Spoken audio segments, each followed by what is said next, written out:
Wham!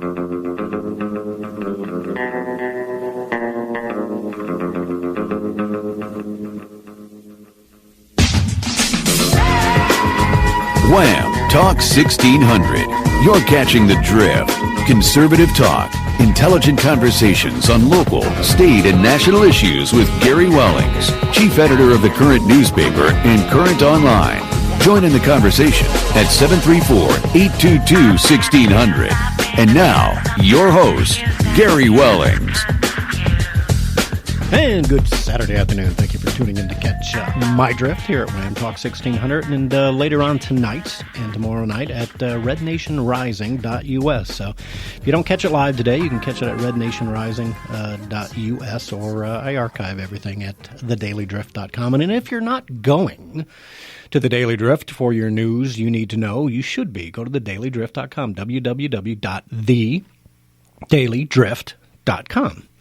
And this is our last week to get into the Current. If you haven't been advertising in the Current, you should be. You can call me, 734-629-6010. Our Christmas edition, the December Current, is a great issue to put your business into. So grow like we have. We've grown our business 500% in the last 10 years now at the Current. And that's a newspaper that's growing, a conservative newspaper, mind you, that's been growing for the last 10 years, despite the crappy economy that we've had. So we're doing something right, so join us and we can do something right for you.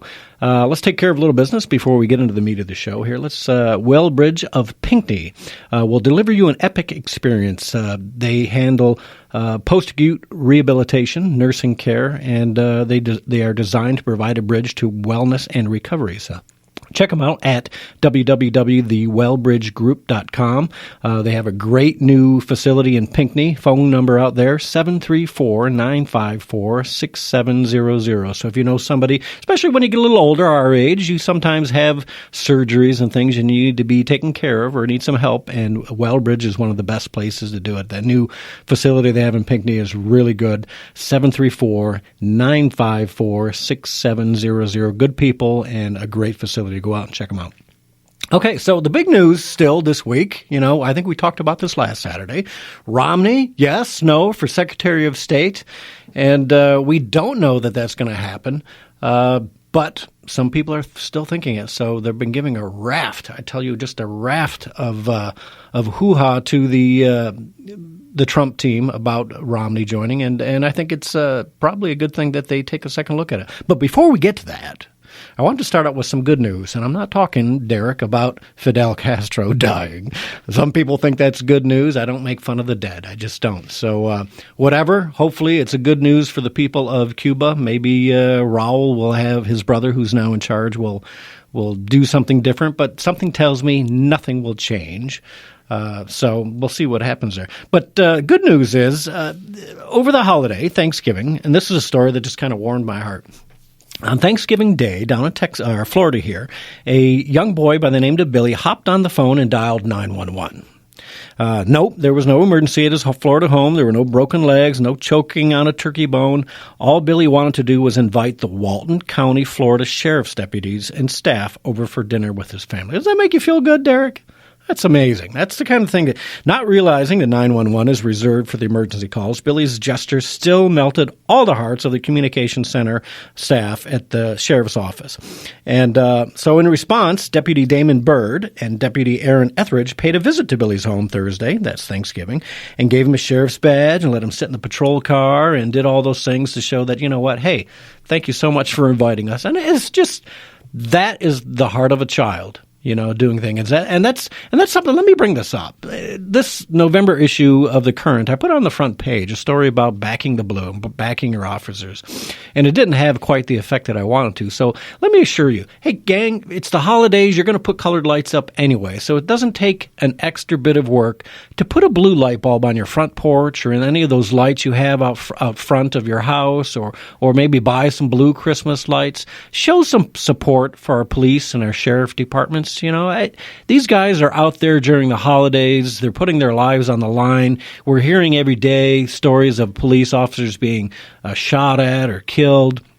And these are important things. Imagine going to work every day not knowing that you're going to see your children or your wife or your husband again. So please take the time. Put a blue light bulb. It'll cost you a couple bucks at the hardware. Screw it into your light bulb. I don't know if you have to leave it up always. I've had mine in for about 4 months now. It's something nice, and the blue actually kind of looks cool. So go out and support your police officers. If you see them on the street, give them the nod, give them the thumbs up. Give them the thank you, buy them a cup of coffee, whatever, And for you officers, you know what? Make the effort to get out and know us a little bit more, and I think that's good. I would tell all our chiefs of police and sheriffs out there that, make it a point to tell your guys to, maybe stop and talk to somebody when they're not doing anything wrong, and just say, hey, I'm Deputy so-and-so or I'm Officer so-and-so, and I just wanted to introduce myself. I think that community policing effort like that goes a long way on both sides. And so we don't have the huge problems at Chicago or downtown. Well, Detroit's actually been pretty good, but New York and these other big cities. But you know what? Take the time to get to know your police and vice versa. You guys out on the road there, stop and just say hi to people. You don't have to pull them over and give them a ticket every time. You see them just standing there, roll your window down and say, hey, good to see you, something like that. So police are people too. Give yourself a little credit, you guys, and people, take care of our police department, because you know what? It's your tax money at work, and they need to be there for you. Take care of them. It's an important thing. But let's get on to Romney, shall we? I want to talk. Derek, you got that track one ready? This is Kellyanne Conway is getting a raft of problems from people, and I'm one of them. I'm on Twitter, and if you're not on Twitter, you should be, because you can literally get information along with millions of other people to the Trump team, and they take heed of that. They really do. And it's not just Twitter, it's Facebook. You can get on Facebook too. And then the newest one is Gab, Gab.ai. You can just go on, you log on, you give them your email address, and they'll contact you back in 48 hours or so, and you can join Gab. And what's nice about Gab is that it's censor-free. There's nobody in there like @Jack, the guy Jack Dorsey who owns Twitter, who's a liberal, out manipulating trends and that sort of thing. Gab does not do that.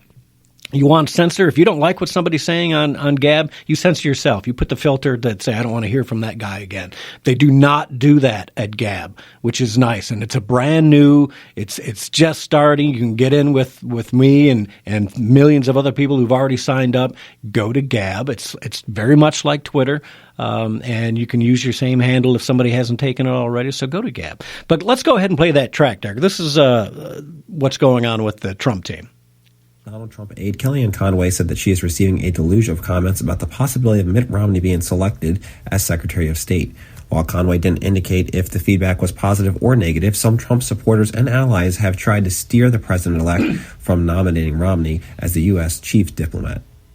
All right, so I can assure you it's not good.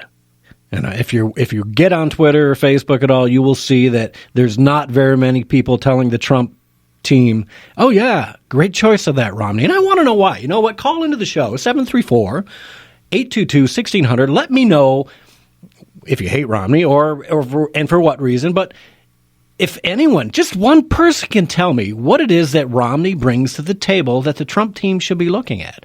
I mean, I think of the man, at best, I think of Romney as maybe a good businessman. He's wealthy. He's done things. You can argue that one way or the other, I guess. But really, what has Mitt Romney done from a foreign policy perspective to be nominated as Secretary of State? I don't understand. The only thing I've heard from people in the know is that, well, our allies, some of our allies like him. Some of our allies believe that, he's stable. They're comfortable with him. What? Number one, stable and comfortable. What are we looking for? I'm not looking for a saint or a babysitter for Secretary of State. I'm looking for a guy that's going to put America's interests first. Aren't you? That's what you should be. It doesn't make any sense at all to me to put a guy like Mitt Romney out. I don't know what his foreign policy objectives are. I don't remember them really from when he ran in 2012, and were they any good? And for me, what really bothers me most about Romney is the fact that I consider he was a weak candidate as president, weaker than Barack Obama. So do you really want to put a guy that's weaker weaker than Barack Obama, out on the world stage as their Secretary of State. He couldn't beat Barack. He rolled over in the second and third debates. He rolled over in the 2012 election. He's not strong enough. You got to stand up against Putin. How are you going to stand up against Putin? Or China? Or North Korea? Or Iran? Really? Do you want to put a weak guy like Mitt Romney up against those people? We don't need any more of that.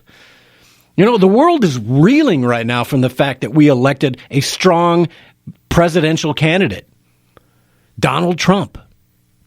People are scared. They don't know what and they should be. Doggone it, they should be scared of Donald Trump. Because you know what? You've not been scared of the United States, and you've been walking around the world doing whatever you want to people. And it's time for that kind of nonsense to end. So when Donald Trump wins an election saying, I'm going to be putting America first, we're going to be putting our values first, we're going to do what's best for us, that makes people around the world sit up and take notice. You know, people were scared, the stock market's going to fall because it's going to go into a recession because of Trump. No, take a look at what's happened with the stock market.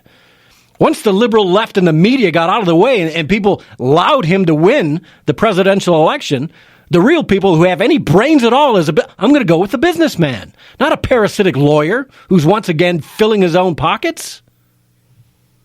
Let's take a call from Ken in Livonia. Ken, welcome to the show.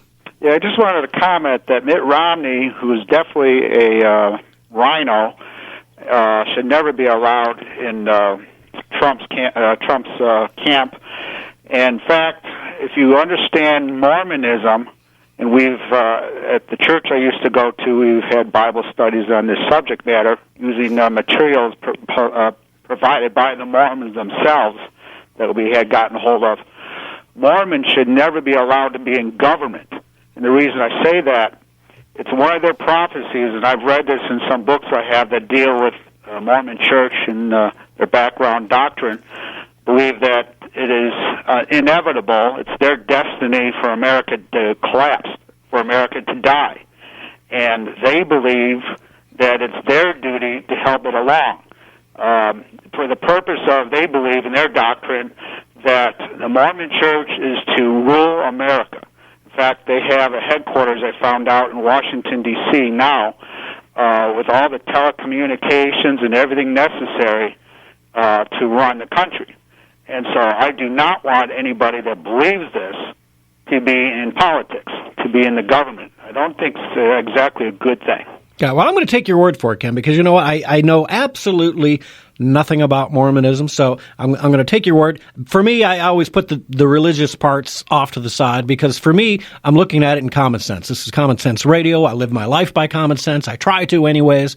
And for me, I mean, you tell me, Ken, what foreign policy experience? Am I missing something? Is there some foreign policy experience that Mitt Romney has that the rest of us don't know about? I've seen nothing in the media touting his experience around the globe. Do you know of something that I don't?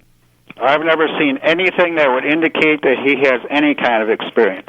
What I do know is he is the father of Obamacare, and I do know from what we know of his practices that there again, he is not a conservative at all. He's definitely a rhino.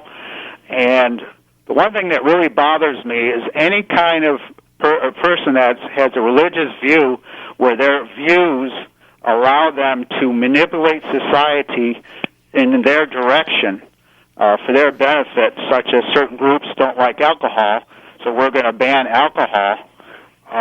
This is a big concern. Yeah, yeah. I mean, one of the groups that really scares me, and because I know all about them. In fact, this is a group that right now has Trump's ear, is the Pentecostals and the Charismatics. I know all about them. I have family and friends that are Pentecostals, and they definitely, as a group, believe that it's okay to have laws to promote moral, morals and laws should be together. Yeah, well, I guess I'm a constitutionalist, Ken. I think you know that, and so I'm with you on that one. Anything else, Ken? No, I just think we need to definitely keep on Trump, because one of the reasons I voted for Trump was to keep the rhinos out of office, to keep the establishment out of power. And the worst thing I think Trump could do is if he allows the establishment access to the White House, I think it's going to cost him in the next election. Yeah, I'll agree with you. Well, good. Great comments, Ken. I appreciate the call. Take care. Take care. All right, so Ken kind of hit it on the spot for me. Number one, if you're going to try and alienate a lot of Trump supporters, and I can tell